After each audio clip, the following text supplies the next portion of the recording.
Because defense wins championships. Defense wins championships. I'm defense. Defense wins championships. Defense wins championships. We see teams and organizations live and die by this philosophy across every sporting league.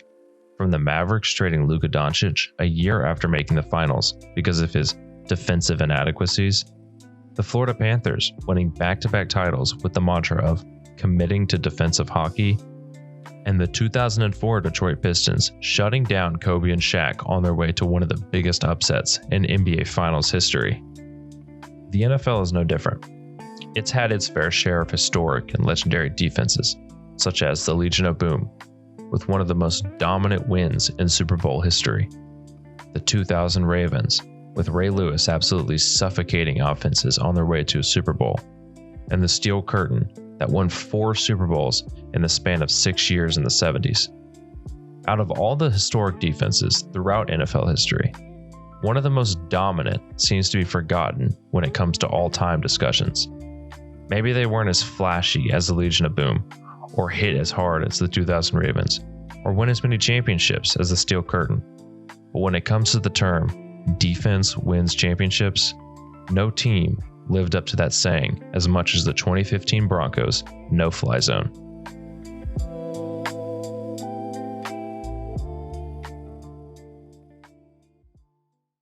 Just 2 years after getting blown out by the Seahawks 43-8 in the Super Bowl, the Broncos found themselves with a chance for redemption in Super Bowl 50. Their opponent, the MVP and best team in the league, Carolina Panthers, led by Cam Newton. After back-to-back losses in the divisional round, and even making the playoffs with a losing record in 2014, the Panthers leveled up in 2015, having their best season in franchise history.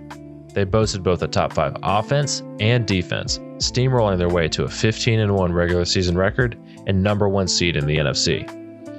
Cam Newton had one of the best seasons we've ever seen from a dual-threat quarterback, passing for 3,800 yards, 35 touchdowns, and rushing for another 636 yards and 10 touchdowns. He ran away with both the MVP and Offensive Player of the Year awards, leading his team to their second ever Super Bowl appearance. The Broncos took a different route in their trip to the Super Bowl. After 4 seasons of coming up short in the playoffs, the Broncos fired head coach John Fox, hiring former Texans head coach Gary Kubiak to lead the team before the start of the 2015 season. Even though Kubiak was the head coach, the more impactful addition was defensive coordinator Wade Phillips, who replaced Jack Del Rio when Kubiak was hired. Phillips is one of the most successful defensive coordinators in NFL history, and helped turn a defense that ranked 16th in points per game the previous season into the best in the league and one that ranked top 5 in almost every single defensive metric. The Broncos ranked number 1 in the NFL in yards allowed per game, passing yards allowed, points per game, and sacks, while also ranking top 3 against the run and top 10 in takeaways. And according to DVOA, which is a metric that adjusts for a defense's value with the context of their schedule, the performance of their offense and special teams, the Broncos are ranked higher than the 2000 Ravens, 2013 Legion of Boom, and are just behind the 85 Bears in this metric. While many legendary defenses had the luxury of good or even great offenses putting pressure on the other team, the Broncos defense routinely had to bail their offense out of bad situations and even scored when the offense couldn't. On the season, the defense scored 5 total touchdowns, including a game winner in Week 2 against the Chiefs when linebacker Brandon Marshall forced a Jamal Charles fumble and cornerback Bradley Roby returned it for a touchdown to seal the win with 27 seconds left. It looks like they're going to throw it. Out of the gun. 3 wides. Oh, it's down. The ball is out. It is picked up by the Broncos. Roby. And he's in the end zone for an unbelievable touchdown.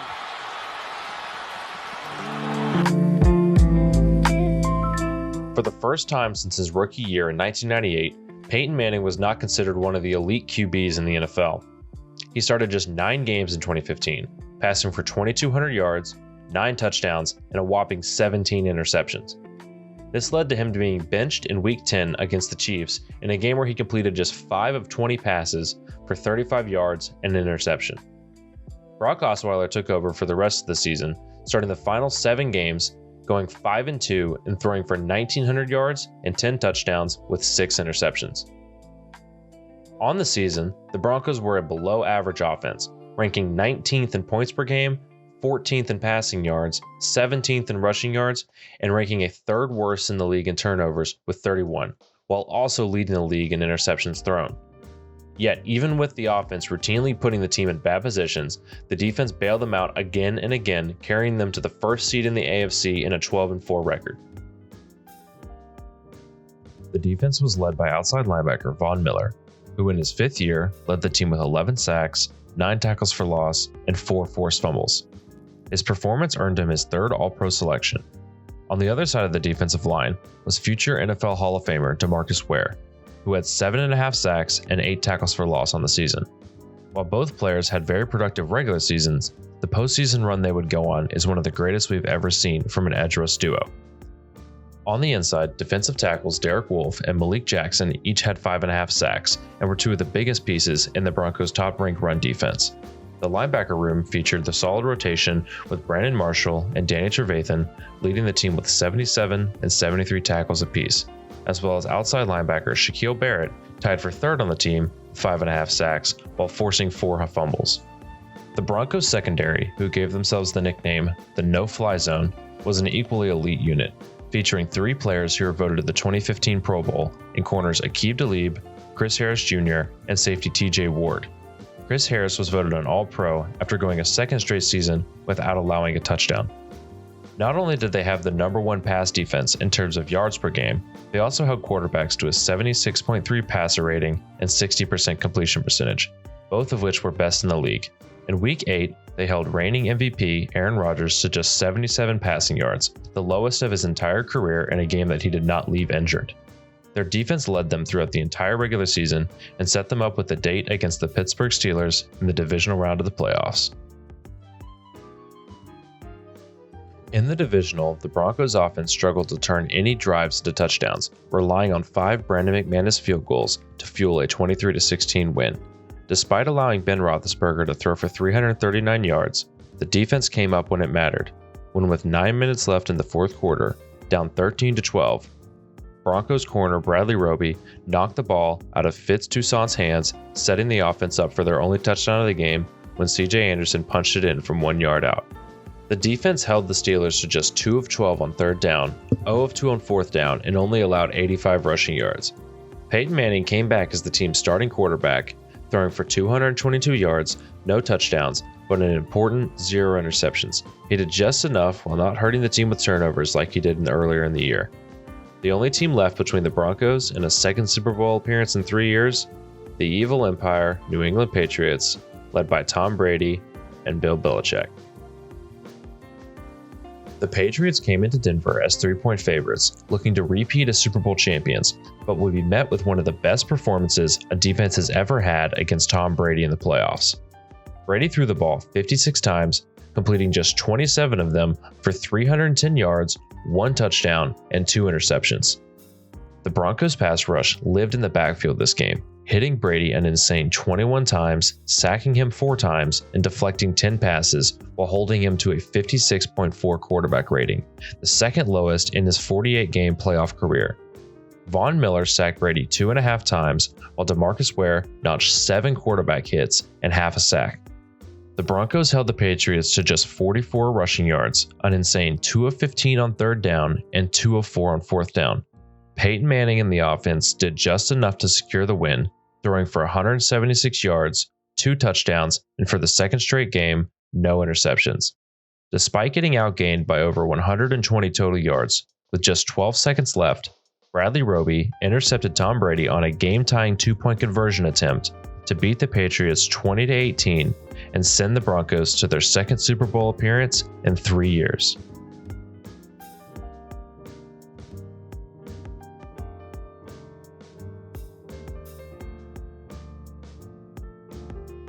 Super Bowl 50 marked the 7th time that the league's number 1 scoring offense and number 1 scoring defense matched up in the Super Bowl.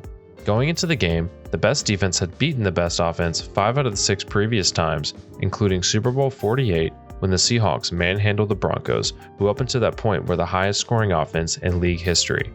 This trend would hold, as the Broncos put on a defensive clinic, holding Cam Newton and the offense in check all game. The game started out with Peyton Manning leading a 10-play, 64-yard opening drive, resulting in a Brandon McManus 34-yard field goal. After each team exchanged a 3-and-out, Von Miller added another highlight to his playoff run. When on Carolina's second drive of the game, he strip-sacked Cam Newton at the 5-yard line, knocking the ball into the end zone, where defensive tackle Malik Jackson fell on it to give the Broncos a 10-0 early lead. At the end of the first quarter, in 3 drives, the Panthers' top offense was held to just 24 yards, with Cam Newton being sacked twice, resulting in 1 defensive touchdown. Early in the second quarter, the Panthers finally put together some offense in a 9-play, 73-yard drive, capped off with a 1-yard Jonathan Stewart touchdown run, cutting the lead back to 3.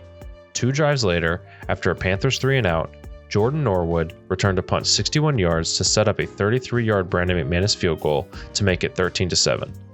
Neither team would score for the rest of the half, with both defenses holding the opposing offense in check. At half, the Panthers had 147 total yards, 2 turnovers, and were just 2 for 7 on third down, struggling to get anything going in the air as Cam Newton was 8 for 19 for 95 yards and had already been sacked 3 times. The Broncos' offense was even worse, only accounting for 121 total yards as Peyton Manning was 9 for 16 for 76 yards, but they held the lead thanks to the defensive touchdown and special teams giving them excellent field position.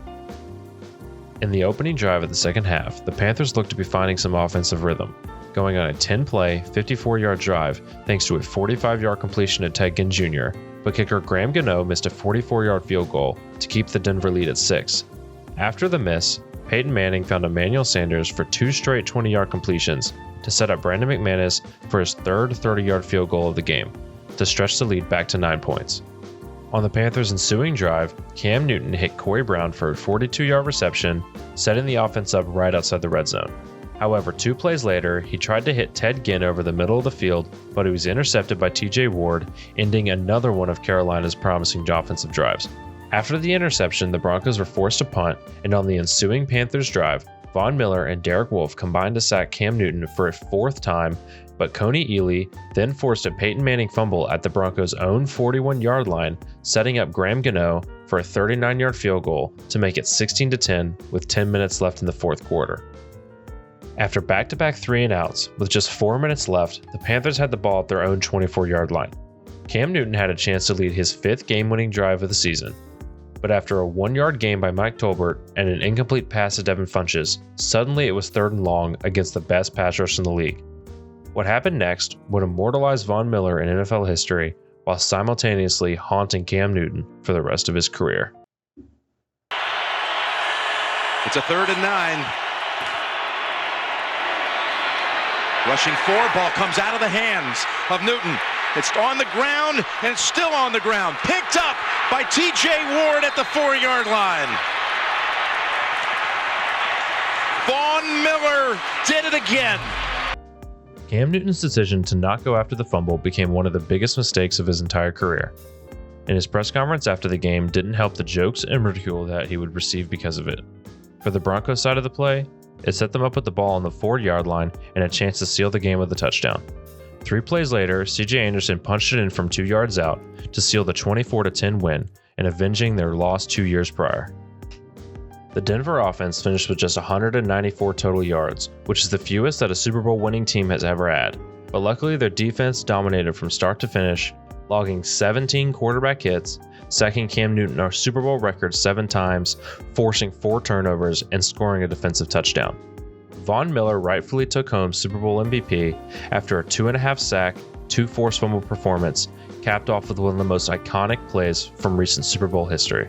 Throughout 3 playoff games against Big Ben, Tom Brady, and Cam Newton, the Broncos held the 3 quarterbacks to a combined 1 touchdown, 3 interceptions, sacking them 14 times and accumulating over 40 quarterback hits. The 2 highest scoring offenses in the league, Patriots and Panthers, scored a combined 2 offensive touchdowns and only 28 points, which is less than both of their season totals. From carrying a mediocre offense to the playoffs, giving Tom Brady one of the biggest beatdowns of his career, and overcoming their Super Bowl 48 demons, The 2015 Broncos are one of the greatest defenses the NFL has ever seen, and truly lived up to the mantra that defense wins championships.